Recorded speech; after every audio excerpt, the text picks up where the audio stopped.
Hi, this is Kirtana Kandapuri from Sri Vidya Coaching Center, Anandpur. The Hindu editorial. Today topic is clean AI on AI data centers and energy demand. దేని మీద అంటే AI data centres మీద and దాని ఒక energy demand వాటి మీద demand ఏంటి. The International Monetary Fund report that pointed to the likelihood of the economic gains of artificial intelligence applications, outweighing the environmental cost of the increased energy demand that AI data centers will require is reassuring. It underscores that this transformational technology is not fundamentally at odds with the global imperative to pursue sustainable growth strategies across the board. Countries that are better prepared with renewable energy generation are bound to see a lower social and environmental cost to pursuing their AI ambitions. The international monetary fund అండి international monetary fund report ఇచ్చిందనమాట that pointed to the likelihood of economic gains of artificial intelligence applications outweighing the environmental cost of the increased energy demand that AI data centers will require is reassuring. Likelihood meaning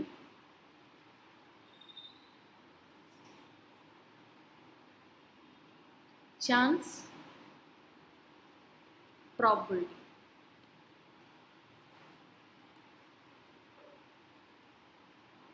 Next, outweighing,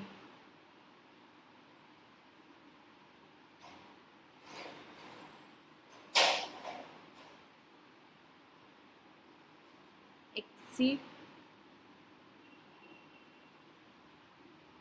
behavior. Next, reassuring,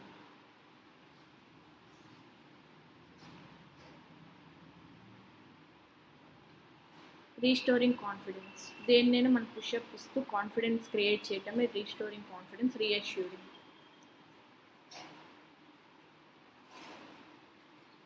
and relieving anxiety.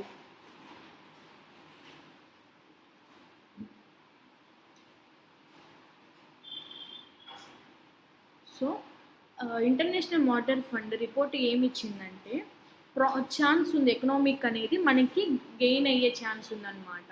దేని మీద అంటే artificial intelligence application. ఇప్పుడు present ఏంటంటే ఏదైతే ట్రెండింగ్లో ఉందో artificial intelligence, దాని మీద ఎకనామిక్గా అంటే మనకి ఇంక్రీజ్ అయ్యే ఛాన్సెస్ ఉంది అంటే ఆ ఛాన్స్, ఆ ప్రాబిలిటీ అనేది ఉంది అన్నట్టుగా చెప్తున్నారనమాట. ఎవరంటే ఇంటర్నేషనల్ మానిటరీ ఫండ్ వాళ్ళు రిపోర్ట్ ఇచ్చారు. దేని మీద అంటే ఛాన్స్ ఏదంటే AI డేటా సెంటర్స్ అనేది మనము ఇప్పుడు ప్రజెంట్ ఏంటంటే అన్ని స్టేట్స్లో AI డేటా సెంటర్స్ అనేది వాటి ఒక డిమాండ్ అనేది పెరుగుతుంది. సో దీన్ని యూజ్ చేసుకొని మనకి ఎకనామిక్ గెయిన్ కూడా ఇంక్రీజ్ అయ్యే ఛాన్స్ ఉంది AI మీద అన్నట్టుగా IMF రిపోర్ట్ ఇచ్చిందనమాట. It underscores that this transformational technology is not fundamentally at odds with the global imperative to pursue sustainable growth strategies across the board. Imperative అంటే important అండి. Imperative means important.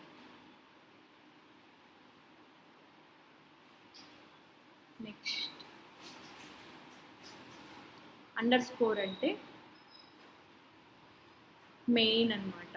మెయిన్ని underscore అంటారు. Increase, emphasize, increase and emphasize. So, it underscores that this transformational technology is not fundamentally at odds with the global imperative to pursue sustainable growth strategies across the board. So వీళ్ళేమంటున్నారంటే ఈ transformation technology అనేది అదేమీ increase అవుతుందనే కాదు, దాంతోపాటు కూడా మనకి global కూడా బాగా మొత్తము అరౌండ్ మొత్తానికి ఈ గ్రోత్ అనేది ఇస్తుంటుంది. సో దీనివల్ల ఏంటంటే మనకి ఎలాంటి ఇది కూడా లేకుండా ఆ సస్టైనబుల్ గ్రోత్ అనేది ఉంటుంది. అంటే వాళ్ళ ఒక స్ట్రాటజీస్ ఏం చెప్తున్నారంటే ఈ గ్లోబల్గా ఇంపార్టెంటే ఇస్తుంటుంది, దాంతోపాటు కూడా ఇదేమి ఇంపార్టెంట్ కాదన్నట్టు కూడా చెప్తున్నారు. Countries that are better prepared with renewable energy generation are bound to see a lower social and environmental cost to pursuing their AI ambitions. So ఇక్కడ బౌండ్ అనేది జంప్ అన్నమాట, అంటే next.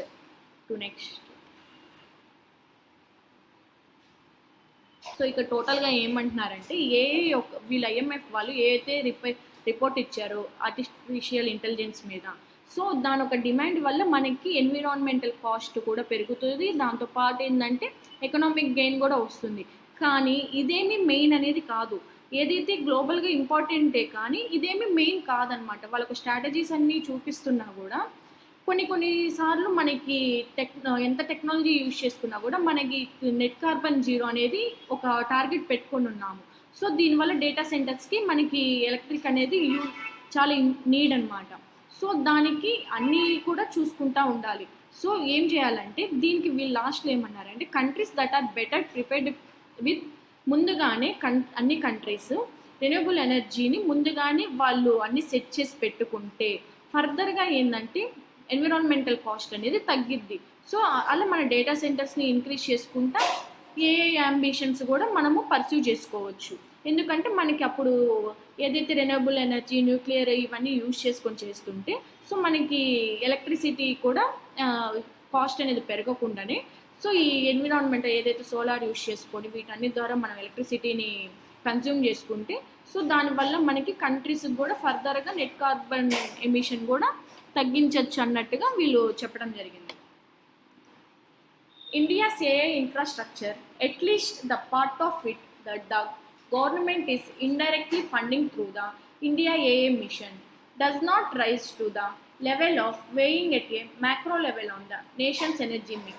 Still, the need for pursuing renewable specifically for AI is necessary to follow. This is already in a sense the government's approach to the issue outlined at the AI Action Summit in Paris earlier this year. While AI is not the sole industry where a push for renewable energy and sustainable practices is important, the sector nevertheless offers itself up for two main reasons. The first is the sheer volume of electricity that it is set to consume. India's AI infrastructure, at least the part of it that government is indirectly funding through the India AI mission, does not rise to the level of weighing at a macro level on the nation's energy mix. So India's AI infrastructure ఏంటంటే government వీళ్ళకి డైరెక్ట్గా funding ఇవ్వట్లేదు. So ఇండైరెక్ట్గా funding అంటే ఏదో ఒక source అనమాట, అంటే రెన్యూబుల్ సోర్సెస్ యూజ్ చేసుకొని, న్యూక్లియర్ సోర్సెస్, సోలార్ సోర్సెస్ ఇవన్నీ యూజ్ చేసుకొని సో ఫండ్ అనేది అలా ఇండైరెక్ట్గా ఇస్తున్నారు. కానీ డైరెక్ట్గా ఎలక్ట్రిసిటీ రూపంలో మనకేం ఫండ్ అనేది ఇండియా గవర్నమెంట్ ఏది ఇవ్వట్లేదన్నమాట. Still the need for pursuing renewables specifically for AI is necessary to follow. This is already in a sense the government's approach to the issue outlined at the AI Summit in Paris earlier this year. So ఇక్కడ ఏమంటున్నారంటే government already ఈ ఇష్యూని ముందుగానే వాళ్ళు sense చేయడం జరిగింది. ఎందుకంటే outline at the AI action summit in Paris earlier this year. So the government ఏంటంటే ఆల్రెడీ ఈ ఇష్యూని ముందుగానే సెన్స్ చేసి ప్యారిస్లో AI యాక్షన్ సమ్మిట్ జరిగింది. సో అక్కడ దీని గురించి వాళ్ళు మాట్లాడటం జరిగిందనమాట. ముందుగానే ఇలాంటి మనకి రెన్యూబుల్ ఎనర్జీ సోర్సెస్ అనేది మనకి నీడ్ ఉంటుంది ఫర్దర్గా, ఎందుకంటే AI డెవలప్ చేస్తున్నాం కాబట్టి. సో ముందుగానే మనము దీన్ని ముందుగానే అన్ని సెటప్ చేసుకొని ఉంటే ఫర్దర్గా నెట్ కార్బన్ జీరో అనేది 2070 అనేది టార్గెట్ ఇయర్గా తీసుకోవడం జరిగిందనమాట. సో దీని గురించి ప్యారిస్లో జరిగిన ఏదైతే ఆర్టిఫిషియల్ ఇంటెలిజెన్స్ యాక్షన్ సమ్మిట్లో దీని గురించి మాట్లాడటం జరిగింది. While AI is not the sole industry where a push for renewable energy and sustainable practices is important, the sector nevertheless అంటే అయినప్పటికీ, బట్, ఎట్ ఇవన్నీ వస్తాయి.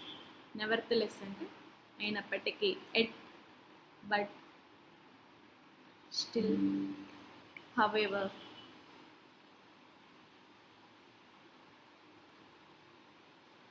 So while AI is not the sole industry where a push for renewable energy and sustainable practices is important. The sector nevertheless offers itself up for two main reasons. The first is the sheer volume. Sheer ante perfect, complete.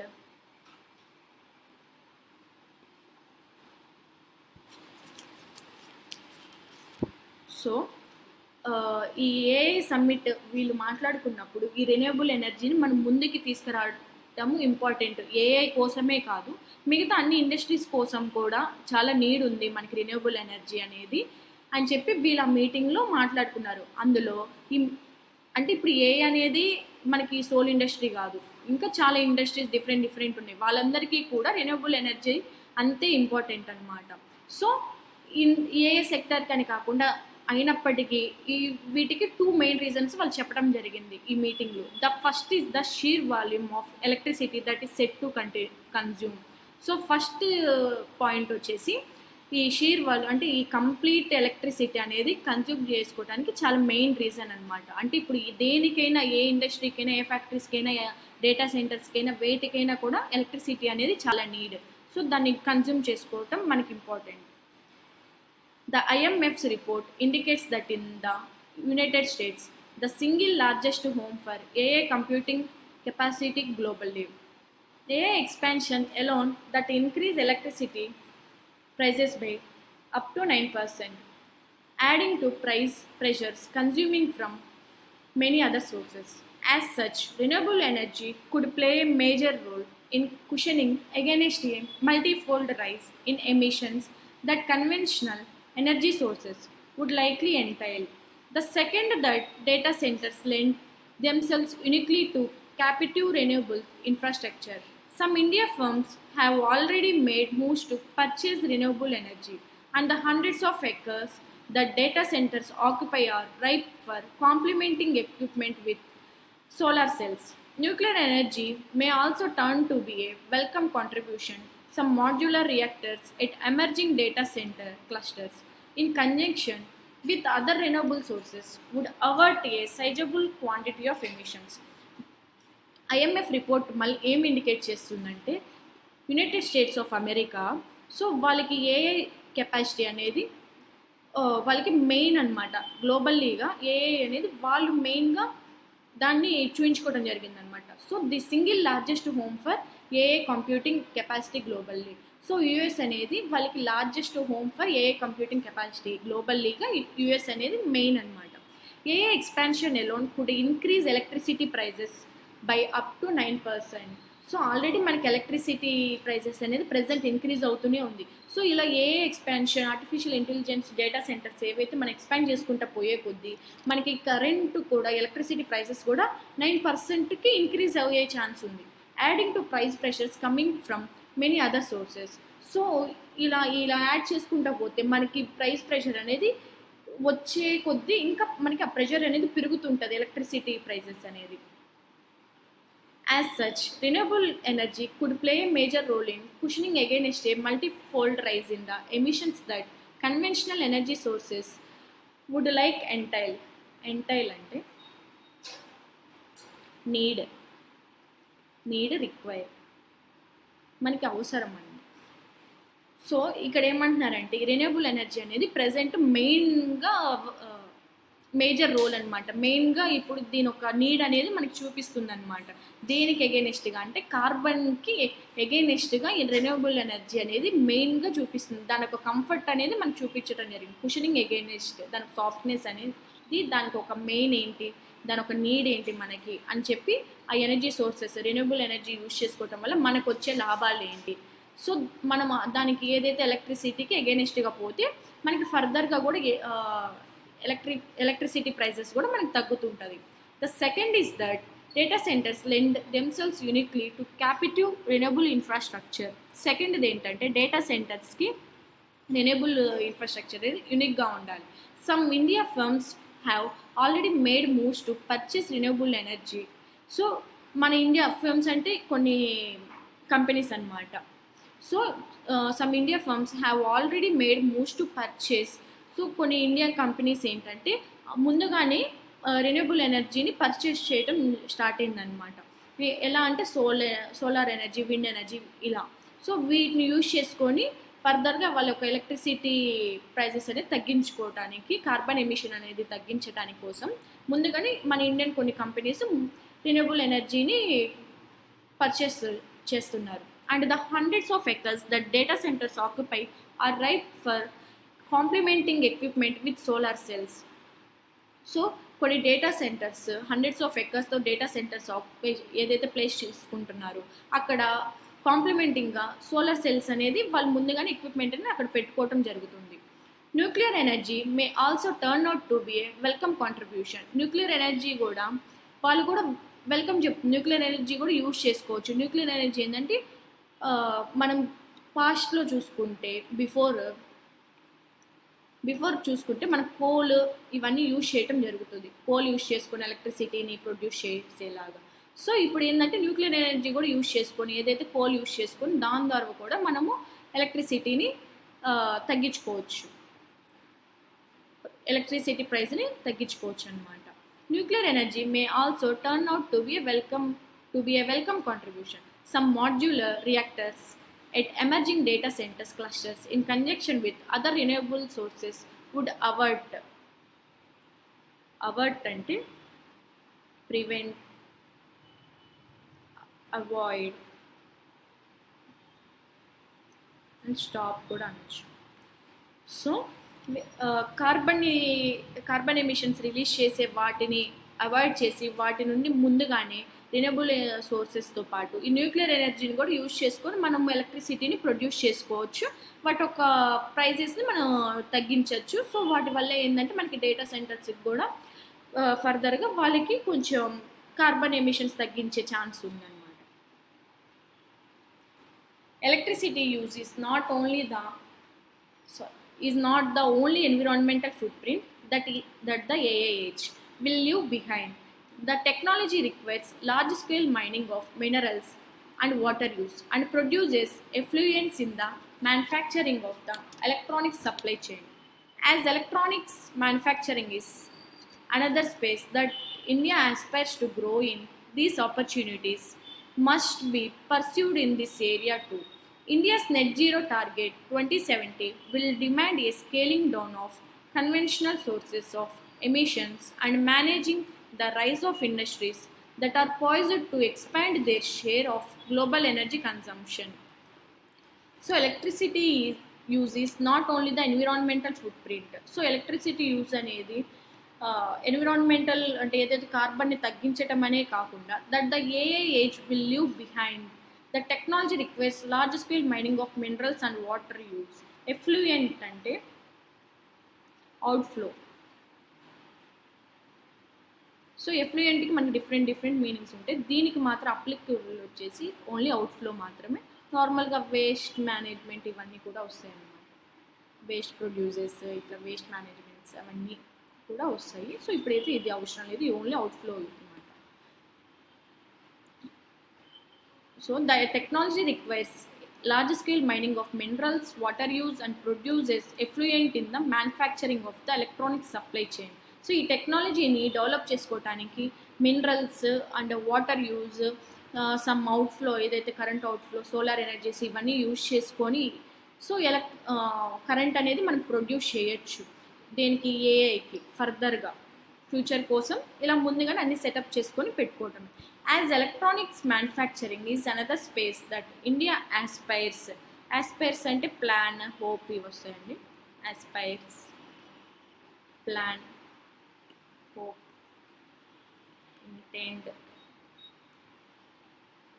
So ఇక్కడ ఏమంటున్నారంటే as electronics manufacturing is another space that India aspires to grow in. So ఇండియాకు ఒక hope ఉంది ఫర్దర్గా, అంటే ఏదైతే వీళ్ళు plan చేసి పెట్టుకున్నారో ఎలక్ట్రానిక్ మ్యానుఫ్యాక్చరింగ్ అనేది రెన్యూవబుల్ యూజ్ చేసుకొని, న్యూక్లియర్ యూజ్ చేసుకొని, సో ఫర్దర్గా కూడా మనకి ఇండియాకి ఒక హోప్ ఉంది, ఇంక్రీజ్ అయ్యే ఛాన్స్ ఉంది, నెట్ కార్బన్ ఎమిషన్ తగ్గించే ఛాన్స్ ఉంది అన్నట్టుగా. These opportunities must be pursued in this area two.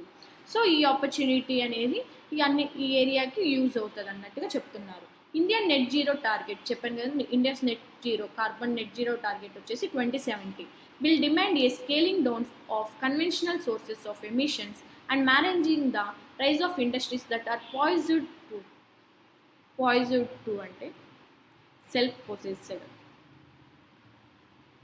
అంటే సో అన్ని ఇండస్ట్రీస్ కూడా సిద్ధమైందనమాట, అంటే రెడీగా ఉన్నారు to expand their share of global energy consumption. So ఇప్పుడు ఇండియా ఏంటంటే టార్గెట్ ఇచ్చుకుంది 2070కి కార్బన్ ఎమిషన్ అనేది తగ్గించే టార్గెట్. వీళ్ళు డిమాండ్, దానికి ఒక డిమాండ్ పెట్టుకున్నారనమాట. ఎలా అంటే కన్వెన్షనల్ సోర్సెస్ ఆఫ్ ఎమిషన్స్, ఏవైతే కన్వెన్షనల్ సోర్సెస్ ఏదైతే కోల్, రెన్యూవబుల్ సోర్సెస్, ఇవన్నీ డిఫరెంట్ సోర్సెస్ యూస్ చేసుకొని వీళ్ళు ఒక ఇండస్ట్రీస్ కూడా మేనేజ్ చేసుకునేలాగా, డేటా సెంటర్స్ కూడా మేనేజ్ చేసుకునేలాగా ఇవన్నీ మేనేజ్ చేసుకొని ఫర్దర్గా ఏంటంటే గ్లోబల్ ఎనర్జీ కన్సంప్షన్ అనేది వీళ్ళందరూ షేర్ చేసుకొని ఇంక్రీజ్ అయ్యే ఛాన్సెస్, వాళ్ళ ఒక డెవలప్మెంట్ అనేది ఎక్స్పాండ్ చేసుకునే ఛాన్సెస్ కూడా ఉంది. సో ఇలా నెట్ జీరో కార్బన్ ఎమిషన్ అనేది తగ్గించి 2070 కల్లా సో ఫర్దర్గా రెన్యూవబుల్ సోర్స్ దాని ఒక నీడ్ అని ముందుగానే బిఫోర్గానే సెన్స్ చేసి మన గవర్నమెంట్ ప్యారిస్ అక్కడ మీటింగ్ జరిగినప్పుడు ప్యారిస్లో అక్కడ దీని గురించి మాట్లాడటం జరిగింది, దాని ఒక నీడ్ గురించి. సో దట్స్ ఇట్ అండి టుడేస్ ఎడిటోరియల్. వొకాబ్స్ వచ్చేసి ఈరోజు యూజ్ చేసింది likelihood, chance, probability, outweighing, exceed, be heavier, reassuring, assure చేయటం అనమాట. వాళ్ళకి మళ్ళీ కాన్ఫిడెన్స్ ఇవ్వటం, మేము ఇలా యూజ్ చేసుకొని రెన్యూవబుల్ యూజ్ చేసుకొని కూడా మేము కార్బన్ని తగ్గిస్తామన్నట్టుగా ఆ మీటింగ్లో వాళ్ళు మాట్లాడటం జరిగింది. ఇంపరేటివ్ అంటే ఇంపార్టెంట్, అండర్ స్కోర్స్ అంటే ఇంక్రీజ్ చేయటం, ఎంఫసైజ్ చేయటం. నెక్స్ట్ నెవర్తలెస్ అంటే అయినప్పటికీ, కనెక్టర్ అనమాట. ఒక స్టేట్మెంట్ అనేది ఒకటి పాజిటివ్ స్టేట్మెంట్, ఒకటి నెగిటివ్ స్టేట్మెంట్ వచ్చినప్పుడు వీటిని యూజ్ చేస్తాం. Nevertheless, but still, however. Sheer అంటే పర్ఫెక్ట్, కంప్లీట్. నెక్స్ట్ వచ్చేసి ఎంటైల్ అంటే వాటి అవసరం, నీడ్, రిక్వైర్. అవర్ట్ అంటే ప్రివెంట్ అంటే ముందుగానే తెలుసుకొని జాగ్రత్త పడటం, prevent, avoid, stop. Next effluent అంటే అవుట్ఫ్లో. ఆస్పైర్స్ అంటే హోప్ పెంచుకోవటం అన్నమాట, ప్లాన్, హోప్, ఇంటెంట్. పాయిజ్డ్ అంటే సెల్ఫ్ పొసెస్డ్ అంటే రెడీగా ఉండటం.